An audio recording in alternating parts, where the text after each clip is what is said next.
જો કદાચ સાક્ષાત કદાચ મારા રોમના દર્શન કરવા હોય તોય કરાવીશ ને તમારી ચામુંડ મહાકાળી ના કરાવવા હોય તોય કરાવીશ. તમે ઈચ્છો કે માં મારી માતાના દર્શન કરવા, માં મારી માતાને જોવીશ, માં મારા માતાનો પ્રેમ જોવીશ, માં મારી માતાની કૃપા જોવીશ, જો બધો અનુભવ ના કરાવું મને કહેજો. હું તમને નહીં માળા પહેરાવું કે નહીં કંઠી પહેરાવું કે નહીં તમને પરાણે બાંધું કે લો આજથી તમે મારા શિષ્યો ને હું તમારી ગુરુ, ના. હું તો એવું કહીશ કે હું જે શીખવાડું છું, જે હું પ્રવચનમાં તમને ઉપદેશ આલું છું, માર્ગદર્શન આલું છું, સલાહ આલું છું, જે સુખ શાંતિ માગો છો એના માટેની થોડી પ્રોસેસ, થોડી પ્રક્રિયા, થોડા નિયમો મારા જે બતાવેલા છે એ જીવનમાં અમલ કરવાની ખાલી કોશિશ કરશો ને તો હું બેઠી છું. હું નહીં કહેતી સંપૂર્ણ તમે નિયમ બદ્ધ થઈ જાઓ, નિયમ પાક્કા પાડતા થઈ જાઓ, બધી રીતે તમે ધાર્મિક થઈ જાઓ, ના. આ સમયમાં કદાચ ધાર્મિક દેખાવ તો કદાચ કરીએ કે માણસ ચાંદલો કરીએ કે માળા પહેરીએ કે કોઈ એવા ધાર્મિક કપડા પહેરવેશ પહેરીએ કે, પણ ધાર્મિક તમારું મન, તમારું ચિંતન થઈ જાય તારે મારી વિશેષ કૃપા ફળે એવું માનજો.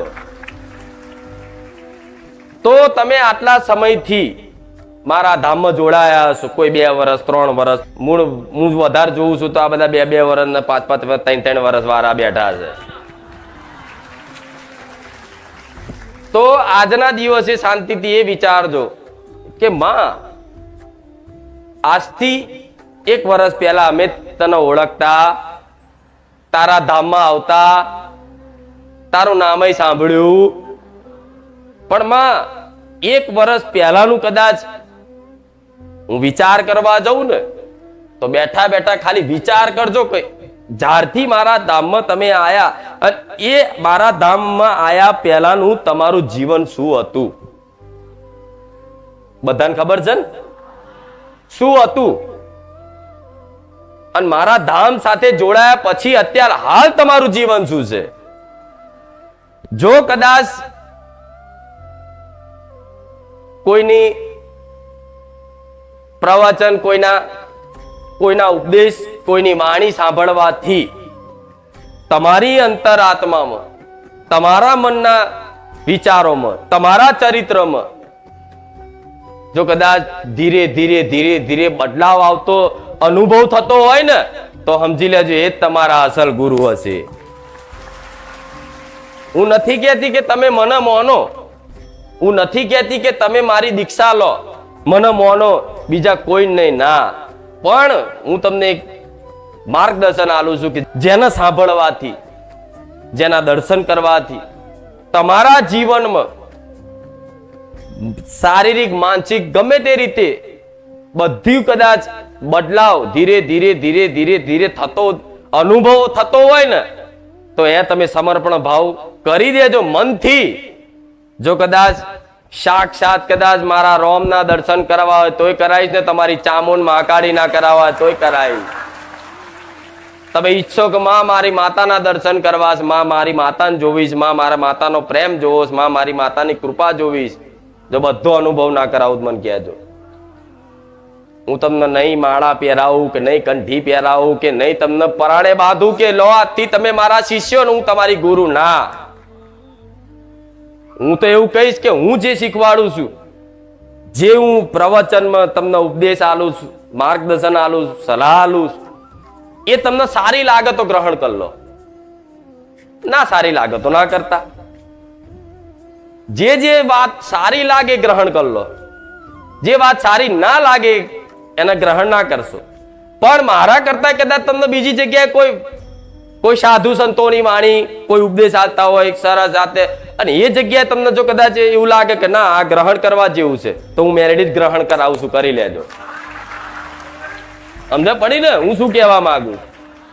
કેમ કે હું રોજે રોજ હું અહીં બેહીને ઉપદેશ આલી શકતી, રોજે રોજ મારે તો નવું ઉપદેશ, નવું જ્ઞાન, દરેકના અનુભવ મારે જણાવવા છે, બધી વાતો કરવી છે, પણ એટલો સમય હોય તો એટલી વ્યવસ્થા થતી નથી.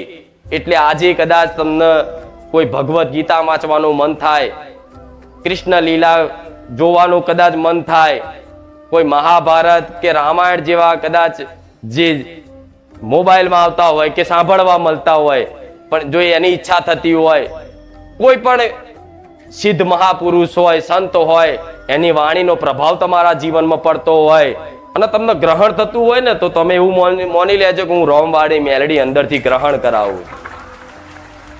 એ મારી લીલા છે, એ મારી કૃપા છે.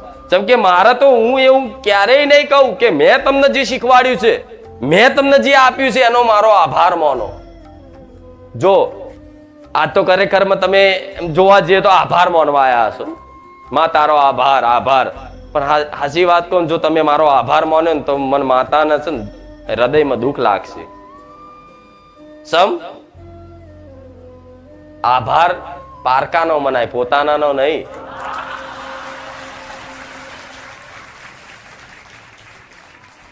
મારું હૃદય છે ને એમાં મને દર્દ થાય કે બસ દીકરી તે આભાર માની લીધો.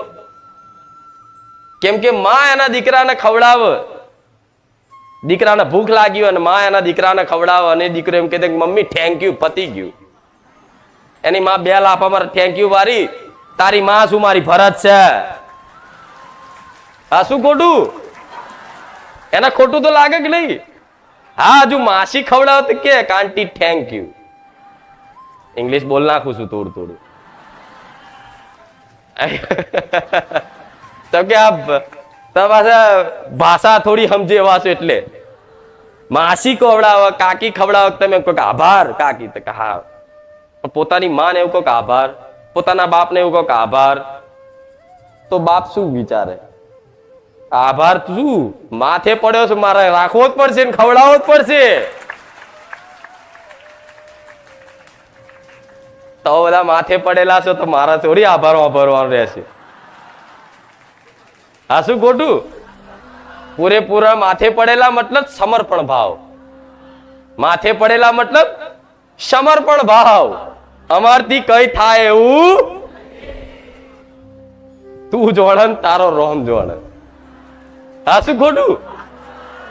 હા, એટલે એવા સમર્પણ કરેલા ભક્તો છે ને એના માટે તો બેઠી જ છું.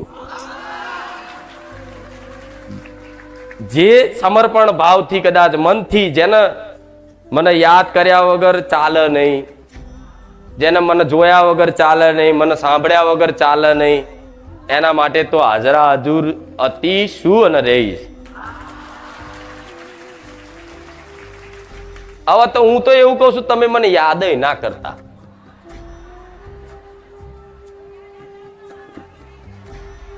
કહું એક, જો તમારું બધાનું જે ભાવથી જોડાયા છે એમનો બધાનો અનુભવ કહેવાનો સમય મળ્યો છે મને થોડો, અને ઓછા છે એટલે મને મજા આવી આજે. એવું નહીં કે બધા વધારે આવે છે તું કંટાળું છું, ના,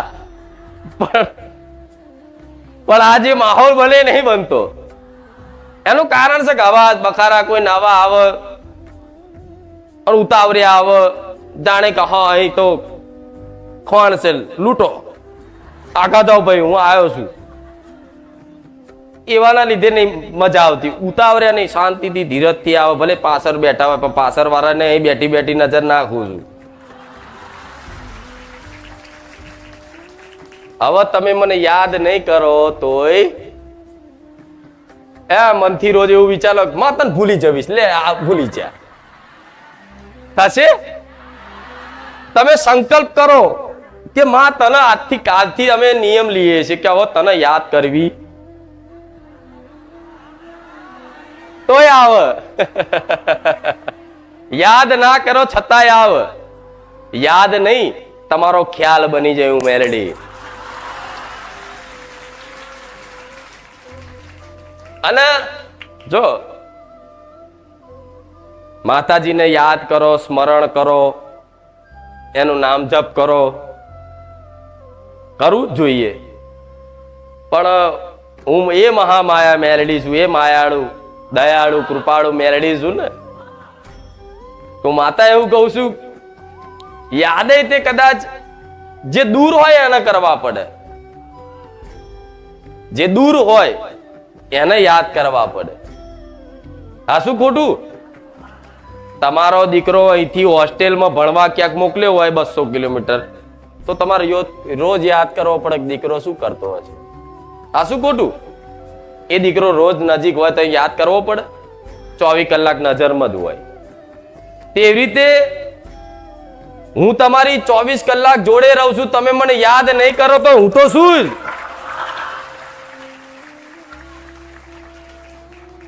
બીજી વસ્તુ, માતાજીને ક્યાં પામવા માટે એની ખૂબ ભક્તિ કરવી પડે, જબરા નિયમો પાલન કરવા પડે, સવારમાં ઉઠીને એની માળાઓ કરવી પડે, 4 વાગે બ્રહ્મ મુહૂર્તમાં ઉઠી જવું પડે. બરોબર છે, શાસ્ત્રીય પદ્ધતિના જે નિયમો છે બરોબર છે, પાલન થાય એટલા કરવા જ જોઈએ. હું તો કહું ભલે 8 વાગે ઉઠીને યાદ કરો તો હું મેરડી રાજી છું. હાથમાં કદાચ મારા નહીં લો, કદાચ મોઢે નોમ હશે, સ્મરણ હશે તો હું મેરડી.